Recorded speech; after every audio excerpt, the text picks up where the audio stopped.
নমস্কার, news eighteen digital আপনাদের স্বাগত। আমি অরুণ ভাই রয়েছি আপনাদের সঙ্গে কলকাতা হাইকোর্ট চত্বর থেকে।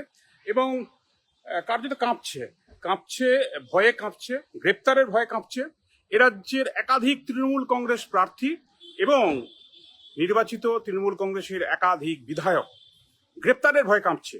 পালাবদল রাজ্যে, আর সেই পালাবদলের পরই বিভিন্ন জায়গায় কোথাও তোলাবাজি, কোথাও হুমকি, কোথাও মারধর, একাধিক অভিযোগ, কার্যত অভিযোগের পর অভিযোগ, অভিযোগের বন্যা তৃণমূল কংগ্রেস প্রার্থী এবং বিধায়কদের নামে।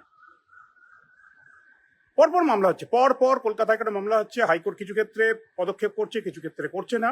তার মধ্যে আজকে উল্লেখযোগ্য যেটা শেষ আজকে যেটা হয়েছে সেটা বলি।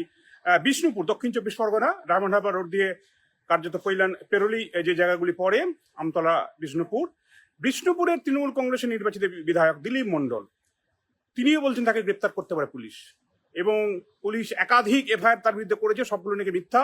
তাকে আদালত প্রোটেকশন দিক, মামলা দায়ের করার অনুমতি দিয়েছে কলকাতা হাইকোর্ট, বিচারপতি সৌগত ভট্টাচার্য। কিন্তু আজকেই সেই মামলার শুনানি হয়নি। কাজেই যে এফআইআর রয়েছে সেই এফআইআর যদি পুলিশ এখন কোন রকম পদক্ষেপ করে, যদি তার ইনগ্রেডিয়েন্টস থাকে পুলিশের তদন্তের মধ্যে আসে, তাহলে কিন্তু ফাঁড়া তার কাটলো না, ফাঁড়া রয়ে গেল।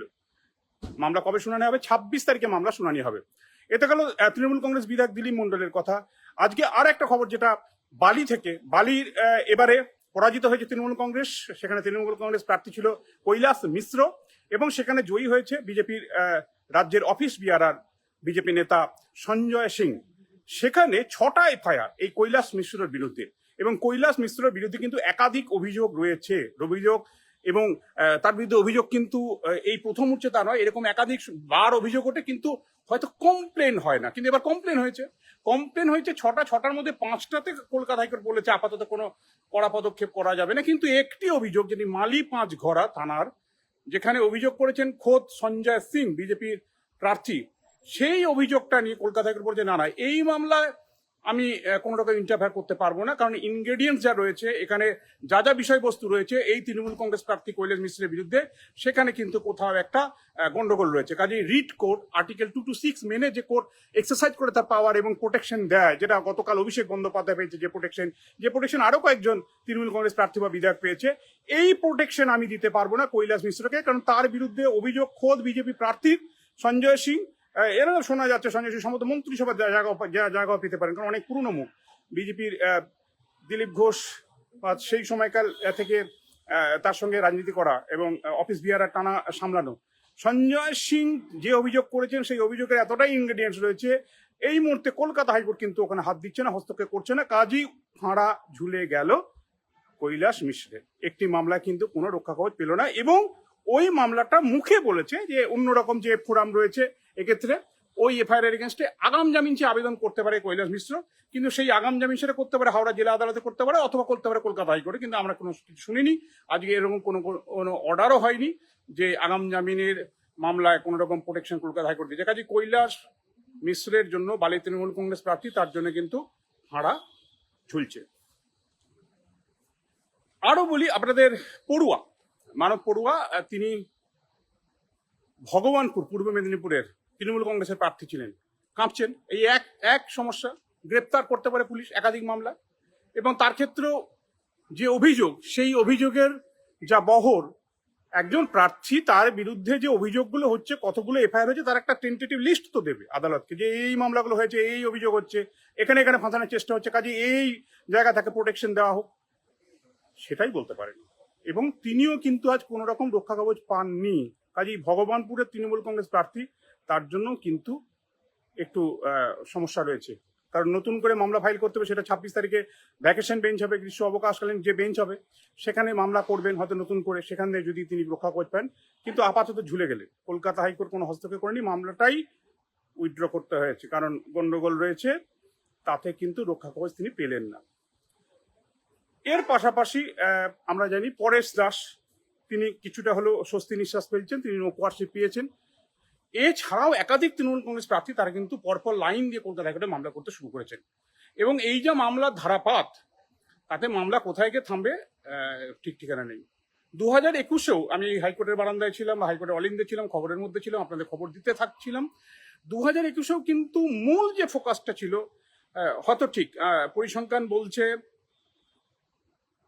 2021-এর মতো এবারে এত মৃত্যু হয়নি। ভোটের দিন তো হয়নি, ছেড়ে দিন, রক্তপাত সেই অর্থে নেই। ভোটের পরেও, ভোটের রেজাল্ট আউটের পরে কিন্তু এবার সেই অর্থে মৃত্যু নেই। কার্যত সেটা কমিশনের জন্য অবশ্যই একটা চ্যালেঞ্জ ছিল। কমিশন লেটার মার্কস নিয়ে পাস করেছে, তা নিয়ে কোনো সংশয় নেই।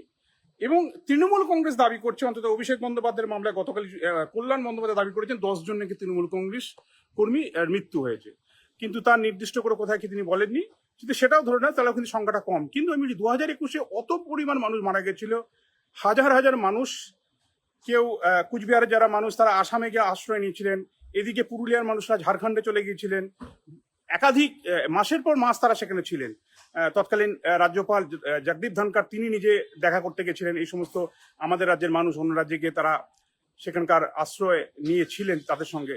সেই রকম পরিস্থিতি এবছর এখন শোনা যাচ্ছে না। কিন্তু তাতে যেটা বলতে চাইছি আপনাদের, 2021-এ শুভেন্দু অধিকারী মামলা করেছিলেন, তার বিরুদ্ধে একাধিক মামলা হচ্ছিল পরপর, তিনি তৃণমূল কংগ্রেস ছাড়ার জন্য তাকে পলিটিক্যালি ভেন্ডাটা করা হয়েছিল, এই একটা অভিযোগ ছিল। কিন্তু পরপর বিজেপি প্রার্থীরা কলকাতায় রাষ্ট্রের মামলা করতেন এবং গ্রেপ্তার করে নেবে, ভয় পাচ্ছি, এই জায়গাটা ছিল না। কিন্তু এবার এতটা তাহলে ভয় কেন পেল? তাহলে কি 15 বছরের এই শাসক দলে থাকাকালীন তৃণমূল কংগ্রেস, আমি এটা সামাপ করছি না কোনোভাবেই যে তৃণমূল কংগ্রেসের সবাই খারাপ মানুষ, সবাই চোর, আমি বলছি না, অভিযোগও করছি না, কিন্তু তাহলে কি কোথাও স্থানীয় স্তরে এই সমস্ত যারা প্রার্থী ছিলেন, যারা বিধায়ক ছিলেন, সেটা দলের মধ্যেই কোনো একটা গন্ডগোল ছিল, চাওয়া পাওয়ার মধ্যে কোনো মিলমিশ হয়নি, সেখানে কোথাও একটা দলের মধ্যেই সমস্যা তৈরি হয়েছিল, যে কারণে বিজেপি তো কটাক্ষ করে বলছে যে দুপুর 12টার পর বিকেল 4টের পর হঠাৎ করে গেরুয়া আবির মেখে তারা বিকেল 4টের পর 4 তারিখের বিজেপি,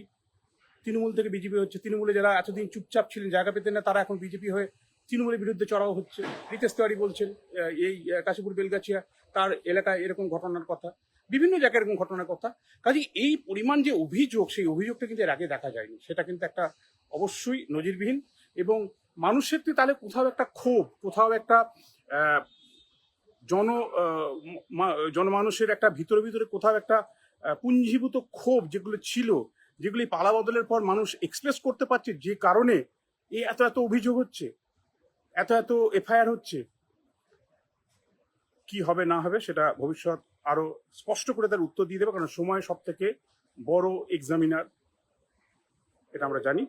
কাজেই সেদিকে আমাদের নজর থাকবে। আপাতত এই পর্যন্ত। আপনারা দেখতে থাকুন নিউজ 18 বাংলা। আর যে কোনো খবরের সর্বশেষ তথ্যের জন্য আপনাদের নজর থাকুক আমাদের টিভি এবং ডিজিটাল প্ল্যাটফর্মে।